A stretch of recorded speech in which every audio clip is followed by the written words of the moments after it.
கர்த்தருடைய பரிசுத்த நாமம் மகிமைப்படுவதாக.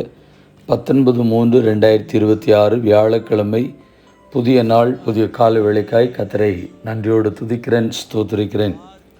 இந்த நாளுக்கான கர்த்தருடைய வார்த்தை யோவான் 16ஆம் அதிகாரம் 20ஆம் வசனம்.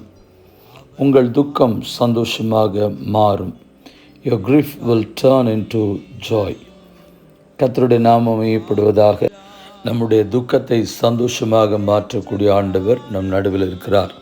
உங்களோட குடும்பத்தில், உங்களோட வேலையில், உங்களோட பிள்ளைகளுடைய வாழ்க்கையில் அந்த தேவன் நம்மோடு கூட இருக்கிறார். துக்கத்தை சந்தோஷமாக மாற்றுகிறவர்.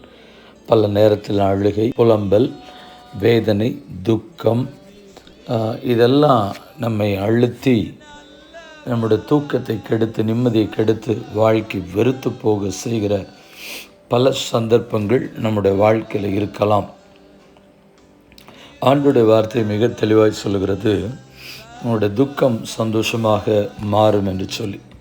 கர்த்தருக்கு மகிமை உண்டாவதாக. இந்த வார்த்தை யோவான் 16:20 முழுதுமாய் சொல்லப்பட்டிருக்கிற வார்த்தைகளை என்பதாய் படிக்கிறேன். மெய்யாகவே மெய்யாகவே நான் உங்களுக்கு சொல்லுகிறேன், நீங்கள் அழுது புலம்புவீர்கள், உலகமோ சந்தோஷப்படும். நீங்கள் துக்கப்படுவீர்கள், ஆனாலும் உங்கள் துக்கம் சந்தோஷமாக மாறும். I tell you the truth, you will weep and mourn while the world rejoices.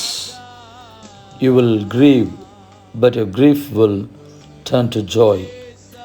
நம்முடைய அழுகையை சந்தோஷமாக மாற்றக்கூடிய ஆண்டவர்.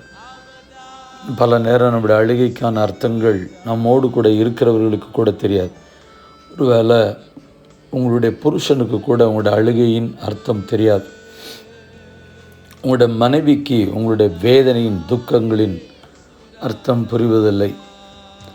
கர்த்தருக்கு ஸ்தோத்திரம். ஒன்றே ஒன்று சொல்ல விரும்புகிறேன், உங்களை நன்றாய் அறிந்தவரும் புரிந்தவரும் உங்களுடைய துக்கத்தை சந்தோஷமாக மாற்றுகிறவரும் நம்முடைய ஆண்டவராகிய இயேசு ஒருவர் மாத்திரமே என்பதை நீங்கள் மனதில் வைக்கும்படி தாழ்மையாய் நான் கேட்டுக்கொள்கிறேன்.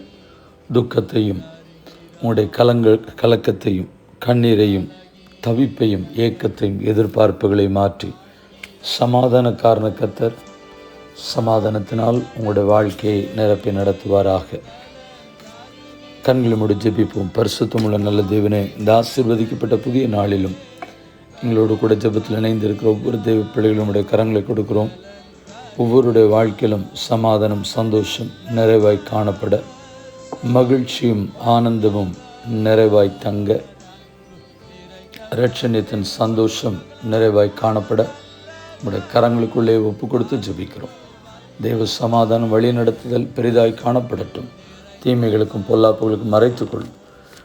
வேதனையினாலும் துக்கத்தினாலும் கலங்கி போன சூழ்நிலை யாரெல்லாம் இருக்கிறார்களோ, யாரெல்லாம் இந்த ஜெபத்தை என்னோடு செய்கிறார்கள், அத்தனை தேவ ஜனத்துடைய வாழ்க்கையிலும் இருக்கிற துக்கம் சந்தோஷமாய் இயேசுவின் நாமத்தினாலே மாறட்டும் என்று சொல்லி ஜெபித்து ஜெபத்தை ஏறெடுக்கிறோம்.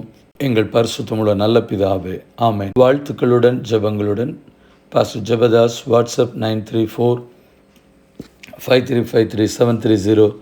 மே ஜீசஸ் பிளஸ் யூ ஆல். ஏமேன். நேற்று கேள்வியும் அதற்கான பதிலும். திக்கற்ற பிள்ளையையும் உதவியற்றவனையும் ரட்சித்தேன். யார் யாரிடத்தில் சொன்னது?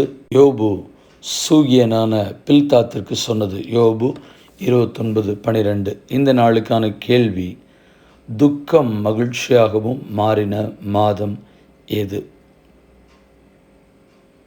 மீண்டும் வார்த்தைகளுடன் ஜெபங்களுடன் நாளை தினத்தில் உங்களை சந்திக்கிறேன். ஆமென்.